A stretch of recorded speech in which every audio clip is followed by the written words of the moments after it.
is standing room only. So I don't think we're starting off. I mean, a lot of people like to think that we're starting off in a weakened or a bad position, but I don't see it that way. I think we're starting off our next 2-year period in a nice, strong position. And I just want to again thank everybody for showing up here. Madam Secretary, do we have a quorum? Mr. Chair, yes, we have a quorum. Okay, thank you very much. I wonder if I could have a volunteer to pray for our meeting today. Well, then I'll pray for our meeting today. Gracious Heavenly Father, I just thank you so much for living in this country where we are privileged to meet and rule over ourselves and to some degree here, but we do want to at the same time recognize that you are the King of Kings. And we ask your blessings upon us to keep us all safe. We thank you for delivering us here safely for us to meet, and I pray for safety on each of our ways back home. And I pray it in Jesus' name. Amen. Amen. Sergeant at Arms, would you please lead us in the Pledge of Allegiance? Please stand, uncover. I pledge allegiance to the flag of the United States of America and to the republic for which it stands, one nation under God, indivisible, with liberty and justice for all. All right. You may be seated.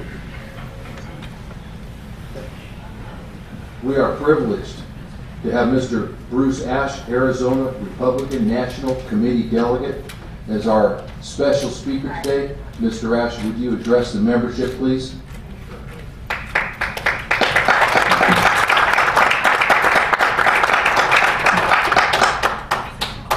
Thank you, Tom, and welcome to all of our fellow Republicans. I always feel great when I'm in a room filled with Republicans.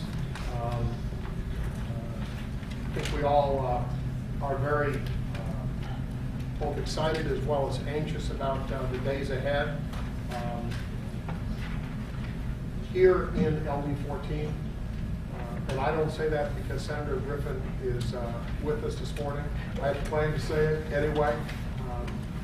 We are all blessed by having the finest representation in all of Arizona in this legislative district. Yes.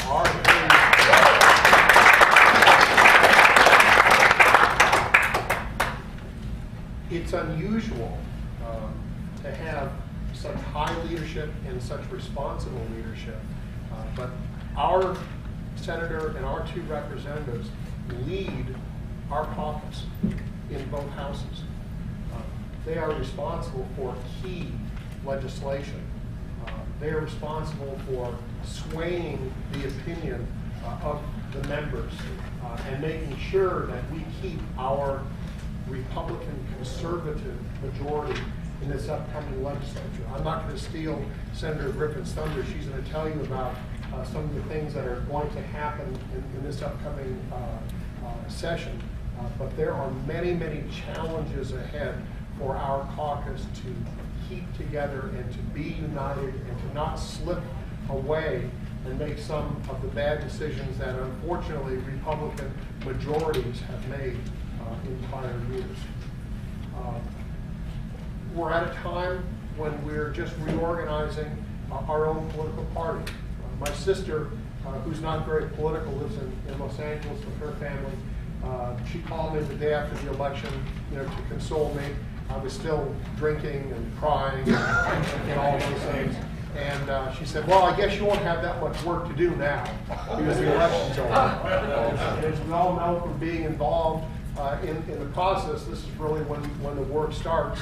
And we've had in southern Arizona lots of political battles within our party, and I've always told people, let's win the election, and then if we want to go beat the crap out of one another to win our places at the party, we'll do that. Unfortunately, we didn't win enough elections. I wish we would have done a little better with that. But we have begun to come together. We've got our legislative districts that have come together. Most of our counties have now come together. I think all of our counties except for Maricopa probably today, where we have 2 fine candidates running for Maricopa County Chairman. On the 26th of January, for those of you who are state committee, We have our state meeting where we're going to elect a new state party chairman, as well as a secretary and a treasurer. It's on a mandatory meeting. Robert Graham, who I think has been down to LD-14. At this time, he is unopposed. Doug Little dropped out of that race earlier this week. And I don't know all of the candidates on the treasurer and the secretary race, so I'm not going to mention any one over the other, but those will be contested races as well. I don't want to leave anybody out, is what I'm trying to say. On the national level, we will be having our RNC winter meeting in Charlotte, North Carolina. No, we don't want to meet Washington, D.C. right now. That's occupied enemy territory. So we'll meet in North Carolina, which really has become a new battleground state for Republicans. And we'll be there to elect a new chairman. Reince Priebus, who has been chairman for the last 2 years, is running for re-election. Mike Willis, National Committeeman for Maine, has just this week announced his candidacy. At this time, there's roughly 130 out of the 168 members of the RNC who have committed their vote for Mr. Priebus, and Tony Parker running for treasurer, Demetri DeMonte for secretary of the party, and Sharon Day for vice chairman.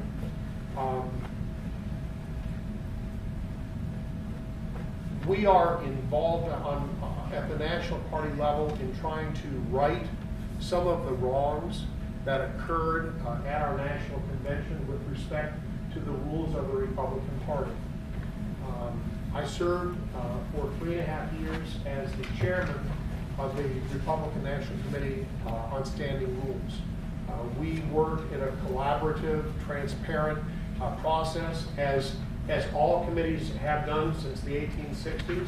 And when we're working on our rules changes in 2013, we're really working on the rules that will go into effect at the end of the 2016 convention, and will go for another 4 years after that. It is a prospective-looking process.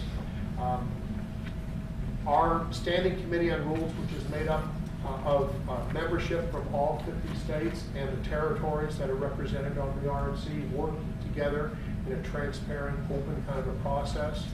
And it was unfortunate that at the convention, and some of you might have heard about this, the presidential candidate and his people came in and at the Convention Rules Committee hearings wiped out a number of the grassroots-oriented rules changes that had been made during the course of my chairmanship, and was made by all the members of the RNC who were there, and voted unanimously by the entire RNC membership before the convention. A number of our grassroots-oriented initiatives have been wiped out.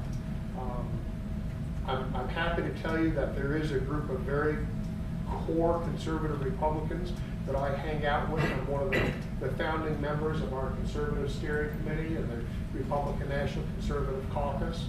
And we've been working with Mr. Priebus, our chairman, to have a meeting. We actually have an opportunity within our rules, under Rule 12 of the Republican Party. If we obtain a 75% vote of our membership, we can reverse the rules back to what the Standing Committee had done, working over a 3.5-year process. And we intend on doing that hopefully by the conclusion of our spring meeting. I think the most important thing that comes from the rules that we did pass has to do with presidential selection, giving the opportunity for proportional, not necessarily winner-take-all in presidential primaries. If a state wants a winner-take-all, they can do that, but it gives states the option. It sets a firm calendar for the presidential primaries. It has our traditional carve-out states with Iowa and New Hampshire, and now the newer carve-out states with Nevada and South Carolina being the first in the nation. The main thing is it gives us as precinct committee people as electors to the Republican Party the ability to be elected to represent our choice at the National Convention in 2016. The presidential campaign had tried to force down a rule which was passed, which actually gave the presumptive nominee in 2016 that ability to select candidates, or excuse me, select delegates from right here in Arizona, and taking that away from all of us. And there was a pretty big stink about that, if you remember, after the convention. We're in the process of reversing that at this time. And I'm happy to say that I'm part of that participatory process to do that. I plan to run again for Rules Committee Chairman. My chairmanship is the only one that's selected by the members of the RNC. We have a budget committee and an executive committee and a resolutions committee and a bunch of other committees, but those are all appointed by the chairman. I'll be running again for Rules Committee Chairman, and hopefully we'll be continue to work in a collaborative kind of a process to make sure that the grassroots, which I think has always been the strength of our party, is well represented. Before I get chased off the stage here, I just briefly want to tell you that for all of us who watched with some concern and anger at times our U.S. Senate and U.S. House of Representatives and things that happened on New Year's Day with the debt deal.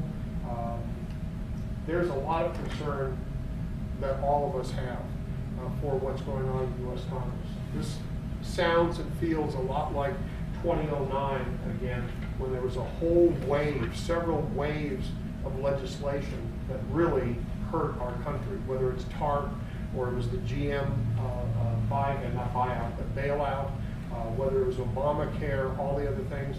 Now we're facing enormous issues with this debt ceiling, enormous issues with respect to 3 nominations to the current administration. It's like the 3 Stooges, Mo Curley and Larry, with John Kerry, Chuck Hagel, and Jad Lew. I mean, you almost couldn't have a worse combination of 3 people.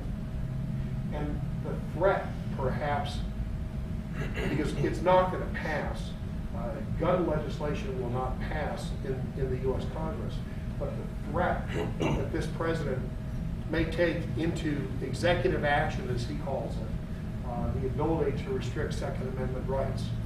What's going to be next? We have to have Second Amendment rights to protect our First Amendment rights and all of our other rights that we have under the Constitution.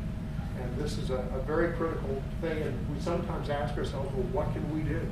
Well, luckily, our U.S. House members in the Arizona delegation did stand up recently on New Year's Day. It wasn't the case necessarily with our U.S. senators. Both Kyle and McCain voted for this debt deal. Gosar, Franks, Schweikert, and Quayle voted against in the U.S. House. I'm very confident that Jeff Flake will represent the views of the grassroots as this debt ceiling fight gets ready to ramp up. I am very confident that Matt Salmon will step up in his new role in Jeff's old congressional district. It's up to us. It's up to us to let our representatives know how we feel. They are going to vote however the mood of the public is. Go to the internet, go online, send them a message. They have to know to stand tall. I kind of feel as though we're like in France in 1940 and the Germans have been running through the country. Our generals are in disarray and the troops are headed for the coast. Okay? We're the last line of defense. The reason that it's so important for our party to respect the roles of precinct committee men like we are is that we're the people who hold the line. And friends, it's time for us to hold the line. This is a war that we're in. We don't think it is because we're out here in southeast Arizona. But there is a war raging right now. And friends, it's not just about our grandchildren and our children. It's about us. It's about our future. And we can't provide a future for our children and for our grandchildren if our own existence is in jeopardy. We have to hold the line. And I'll just end by saying, you know, if we're lucky, we get 80 years in our life. There are a few of us who may be approaching that age or maybe a little older. We probably spend the first 25 years or so of our lives just figuring out who we are and what we want to do. We spend the next several years sleeping, because we sleep about a third of our lives. Most of us are in that stage of life where now it's time for us to stand up for something and to be somebody and to be there when the bell rings. And I ask all of you to continue the work that you're doing. And we cannot be successful if it's just us here in this room. We have to bring more people within our movement. We have to broaden the work that we do. We have to get more precinct committees. We need to get more people involved in the issues and understand what's going on here in this country in order to preserve our country and to make it a great place, a bastion of freedom and a leader in the world. So with that, I'm happy to take any questions, and if you want to, I'm the complaint department for the Republican Party usually. I take complaints as well as encouragement. So if anybody has any comments or questions or concerns, I'm here to take them. Yes, ma'am. What are we going to do about CD2 with Mark Kelly starts running? That's a very good point, because I think it's very clear that Mark Kelly is running, and we saw that you know, when Gerald Loeffner was sentenced. That speech that Mark Kelly gave, that was a political speech. That wasn't a concerned family member who was speaking at a sentencing hearing. That was a political speech, and that really began, I think, Mark Kelly's run in 2014, or certainly in 2016. Do you think he'll do CD2, or do you think he'll go for the Senate? I think he's probably going to run for CD2. Ron Barber. He's holding place. Look, He's Ron holding Barber's a place. placeholder, Yeah. okay? And Ron Barber, for probably, 35 years of his life, God bless him, he was a paper sander, sent a document in front of him, and he had the thing and said, yeah, if it fit within the book that he had to follow, he signed up, and signed off on the deal. Ron's not well after, the shooting. He came away with some injuries himself. I think Mark Kelly is running, and I think it's really up to us to support whoever our nominee might be, and whoever we want to be our nominee. We need to find a strong candidate. Whether it's Ron Barber or Mark Kelly, we need to have a strong candidate with broad-based appeal, and that work starts now. Everybody's asking questions. How do we lose this election? I'll tell you, one of the ways we lost the election was that Barack Obama had 3,000 people on the ground across this country working from the day that the election was over in 2008, and they're still working today. And they're working in field offices all over this country. And frankly, the Republican Party doesn't have anything that resembles that. So for right now, we have to be, if you will excuse me for using this terminology, we have to be the community organizers within our own communities and within our own party and our friends. And it's stuff that we need to do every day with our friends, at the office, at church, wherever it is, at the grocery store. We need to be an emissary for the Republican Party and for conservative values. But you're right, I think Mark Kelly's right. Yes, sir, Bill. Bruce, on a national level, we've empowered Obama to have this ultimate rule. Nobody seems to be going after Harry Reid very much. Harry Reid is the Senate. He is responsible for getting the House bills to a vote. We keep going after Obama, and we've actually empowered Obama because of that. We talk to Obama. We don't talk to Harry Reid. Right. Yeah, great point. And actually, and again, I hate to admit that we've been complicit in this, but every time the House has voted, and some of our members have voted for these continuing resolutions, our own members take away the power of the purse that the U.S. House has. Barack Obama has run his last election, won his last election. He's not running for anything anymore. Okay? He's done. Okay? Harry Reid is up for election in 4 years. Okay? But Harry Reid's the one who's running the Senate. Our people in the House need to hold the line. And just in terms of how I see our own particular delegation here in Arizona, David Schweikert, who is a congressman in our party from up in Maricopa County, he's really our congressman. He's really representing us in southeast Arizona because we are in occupied enemy territory right now. And it's up to the members of the U.S. House, and we have to give them the stiff spines that they need to do this. But it's our role to make sure that our guys in the House hold the line against the U.S. Senate. This debt ceiling fight is going to be as ugly as anything that you've seen. And we have to be prepared, if necessary, to shut down the federal government. I have a son who works at the FAA in Washington, D.C. Trust me, whether my kid shows up for work or not, and he actually has a fairly responsible job because he's a communicator for the agency with all their 50 or 60,000 employees across the world.